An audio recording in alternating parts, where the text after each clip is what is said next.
Here's a question. How many viable years does Jon Jones have left? And I know we don't know the answer. We're going to speculate. We're going to take a guess. But we have a few pieces of evidence. And I must tell you, before you think this is a typical Chael come and put Jon down session, I think it's the opposite. I think I secretly am a fan. I mean, to some degree, I must be a Jon Jones fan because I want to see him. And I'm into the experiment, by the way. I also want to see how this is going to play out. I'm talking about the experiment of later in life changing physiology and becoming a legitimate heavyweight. And there was some things that Jon was very disciplined about. I mean, he really was. I think he could have gone to heavyweight at any point. And I think that from many of his training partners, and I could name names, beautiful names, who you all would know and respect, that are heavyweights, were heavyweights, worked out with Jon in the gym, and dating back to 2014 said, man, this guy could slide up at any time. He's excellent. Jon didn't see it that way. He wanted to have a more cautious approach and felt that he needed to get to 240 pounds. I don't know how close he is to that, but again, that's why I'm on board with the experiment. There's some rules of life that no athlete has ever got beyond, such as in our later years, we don't do better than our younger years, such as when you weigh in at the heaviest you've ever weighed in at, you're also going to put forth the worst performance you've ever put forth. I remember a fight where this was tested. Mike Tyson, can't remember who he was going to fight. I think it was Lennox. But he was training in Hawaii.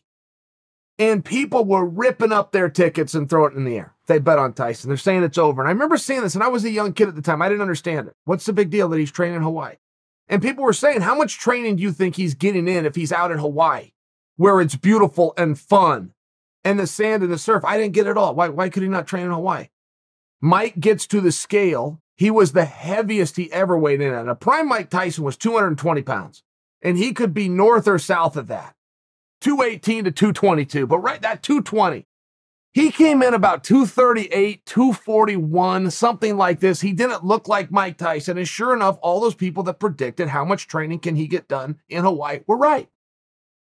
But there's also some evidence right there on the scale. It's why that weigh-in is so important. A picture is worth 1,000 words. That isn't just a marketing opportunity. A picture is worth 1,000 words. This guy takes his shirt off and you can start to manage and judge his level of fitness. It's a guess, but once you do it a few times and then a few years, you get pretty good at your guesses, at least in terms of who's not ready to fight, right? Sometimes you'll have it wrong, he looks ready to fight, but who's not ready to fight? I only bring that to you because this by design is what Jon's doing. While the Tyson example I gave you was done by accident, Jon by design is gaining weight, going to come in heavier than he's ever been. He's not going to compete until he gets to a heavy point, walks around that 225, 228, but he wants to get up to that 240, 242. It was a number that he self-imposed, but it was his goal. He's talked about it. I'm repeating it. And I'm into the experiment. I'm not ready to write him off. I'm not ready to say that those rules that applied and defaulted to Mike Tyson or somebody else who did that on accident as a byproduct of not training can also apply to Jon Jones, who did it purposefully, predetermined, and by design. I'm not ready to say that that's the same thing. I want to see. I don't know. That's why I keep calling it an experiment. I can say that till I'm blue in the face, but it really is, because who else has done it by design? Who else has done it on purpose later in life? And I'll take a box. You want to throw a boxer at me? Go ahead. I don't know very many examples.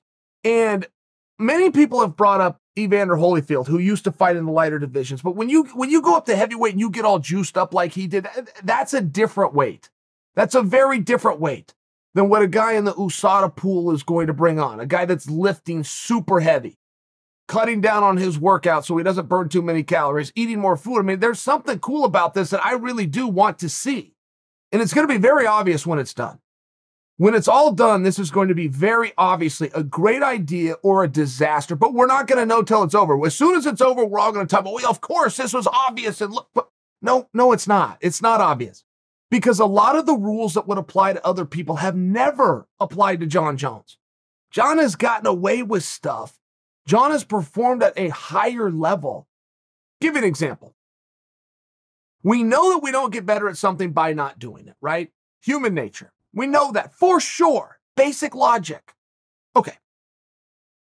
The guys that Jon was having a very hard time with, split decisions and whatnot, back when Jon was doing this consistently, those guys are no longer the guys. They're not. So how would the guy that barely squeaked past them and according to licensed judges didn't even beat them, how would he be excelling? By not doing it at all.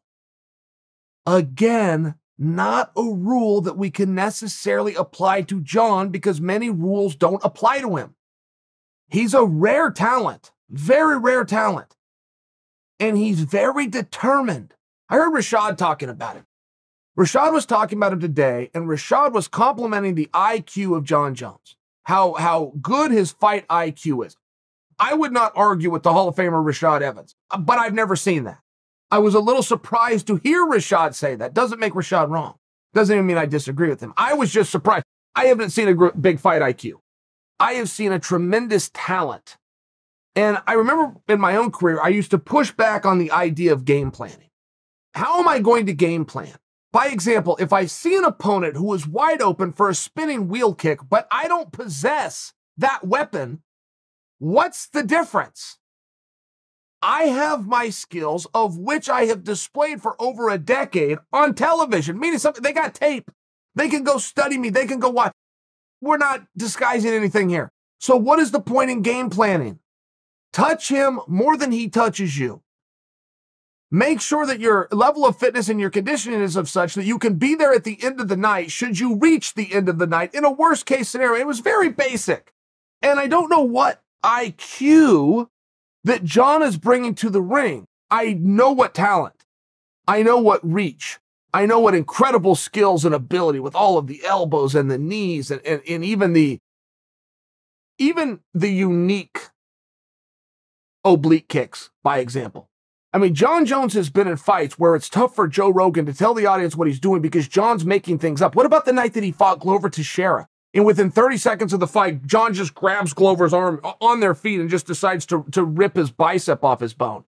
That had never been done. We saw Frank Mir do that to Taverns back in '99, but they were on the ground. Jon walks right up to Glover Teixeira, grabs him on the feet, and tears his bicep off his bone. I mean, I'm just saying, he's creative. I've seen some wonderful things. I don't know if I saw an IQ that specifically surprised me. And there's some guys, you don't ever want to rein them in. Believe it or not, there's some guys, don't rein them in. I've seen these kinds of guys. They're 3 workouts a week guy. They're 4 workouts a week. They believe that they're outworking the competition. No matter how ridiculous it might sound, if they believe it, it becomes real. It's one of these things in sport. I've seen other guys who will train twice a day, every single day. If they do both of those workouts with a team, they will not progress at all. Now, that's a broad stroke, but that one's for the masses, not a unique. And think about it in this perspective. If you get up every morning at 6 a.m. and you go with a group and you strength and condition, you work your ass off, and you come back in the afternoon, let's say 3:30, and you put 2 hours in on the mat hard, but you do it with a group, there's nowhere that you're going to believe you've outworked the competition. You have to do one of those workouts a day on your own with nobody around. Even if there is a group and a team getting together, you can't go with them for one of the workouts a day because you have to be able to lie and tell and convince yourself that you did something that nobody else did. If you cannot very clearly tell yourself that you did something nobody else did, you don't get a benefit from it. I remember doing this in college. I always worked out twice a day, always, never missed. And when it was time to peak, the most important part of the seasons, the coach would bring us all together and we would do sprints in the morning. Well, there was no way to get better because there was no way to believe you were better. Even if the work was more and if the work was getting put in place, if you don't believe that it's to a standard that is secret, that no one else saw, that no one else knows about, if you don't believe that, you don't get the benefit from it. Broad stroke in what I'm saying here, but it's very real. At least for me, at least for my team, at least for what I've seen. I've been at it 34 years. So I bring that to you because there's some guys, you got to give them freedom. You got to let them be loose. You're going to have your Dennis Rodman types. They're going to be out till the club till 2 a.m. You're going to have your Jon Jones types. You're going to have those. And you got to give them a little bit of room. And when it comes to how much longer can Jon do this viably, you do run into a jam of, I'm talking about championship fights. I'm not talking about how many times can he wrap his hands up, how long can he keep a contract, how many more matches can he have. I'm talking about championship fights where he's winning the championship. Look, many guys' career is the same way.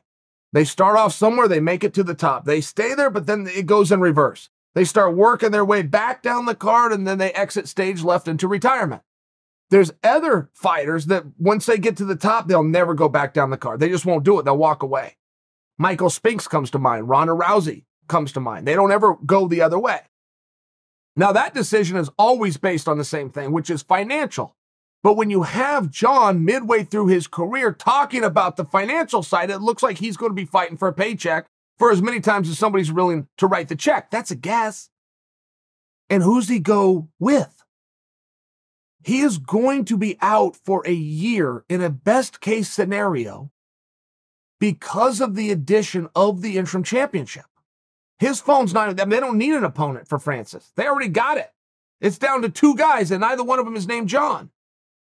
By the way, where do you think Stipe fits into this?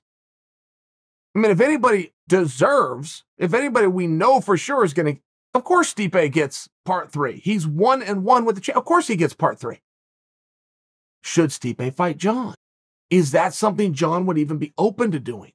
Now you're talking about a non-title fight, which is not the reason he went through the experiment in the first place. And guys, I'm guessing. I'm speaking way out of school. I don't know.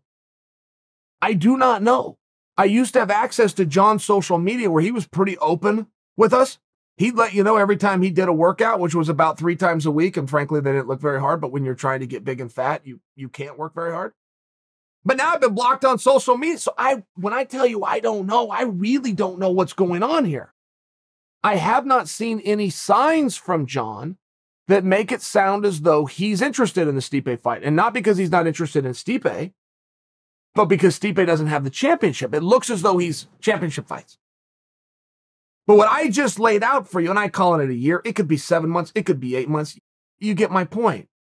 Ngannou is tied up with one of 2 guys. And 2 guys have stepped forward regardless of who wins. Many people are going to believe they both deserve a shot before somebody else that didn't step up in the first place. And then you have the problem of Stipe. Where are you going to shuffle Stipe to? How long are we going to disrespect that guy, right? And then you've got the up-and-comers and the Tanner Bozeman's of the world, these guys that are going to come storming in.